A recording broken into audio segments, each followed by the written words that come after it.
Hi, I'm Dr. Paul Fisher with Gold Coast Chiropractic, and I want to talk about some new research that a colleague of mine recently published. This is regarding cervical spondylolisthesis in a pediatric population. This addresses a couple of issues that I hear very frequently as a chiropractor. One of them being, is it safe to adjust kids, and should kids be adjusted? The question being, as I always say as a chiropractor, absolutely yes. I adjust my son very shortly after he was born. The safety data with chiropractic in children is almost unquestionable. It's extremely safe. The benefits are phenomenal. But one question we always get is, as a population, how important is it for children to be adjusted? And what Dr. Fedorchak and his colleagues did was they had a population-based study where they took cervical x-rays of the population to determine the spondylolisthesis. Now, what we see here is going to be a normal cervical spine in the pediatric population. And you see how there's a nice curve right there.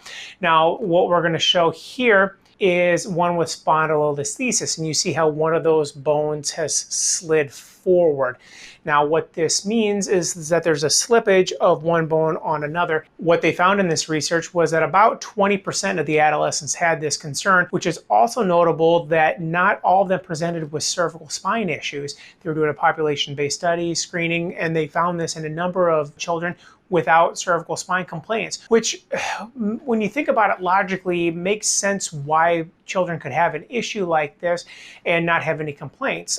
If you've ever dealt with kids, they have a very tough time of verbalizing what's going on with their feelings, with their body. Easiest example is think of a 4 to 5-year-old having a temper tantrum.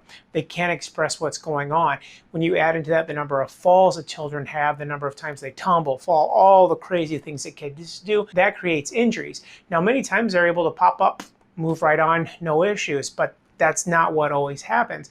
And when kids can't describe exactly what's going on with them, and when this injury happens earlier on in life and they continue to grow, they can't describe it as being something wrong because they've never known any different. It makes sense that children could have this issue without any complaints in that area, just logically thinking about it. Now, the treatment for a cervical spondylolisthesis is there's a watch and wait, there's surgery, there's bracing.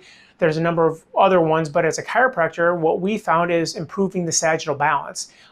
If you think about how when that bone shifts forward, it changes the sagittal balance, so which is the back to front balance of the spine. And when you shift forward like that, and then when you add into it kids being on phones, iPads, and just that hunched over posture, that's going to continue to make that worse and worse and worse. So number one is restoring that normal posture, the normal sagittal balance, so that you can ideally retract where that bone is supposed to be lined up. Kids have phenomenal healing potential, but if this is able to go on for years, they're not going to be able to heal.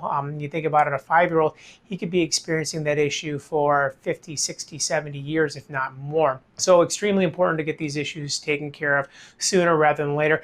Kids heal very fast, it's true, but they're still not magical. You've got to put the work in to make sure that they can heal the way that they're supposed to. So I've also included the link to this study down below. It's pretty technical, but if you're interested in it, it's great reading. Again, I'm Dr. Paul Fisher with Gold Coast Chiropractic. Thanks, and have a nice day.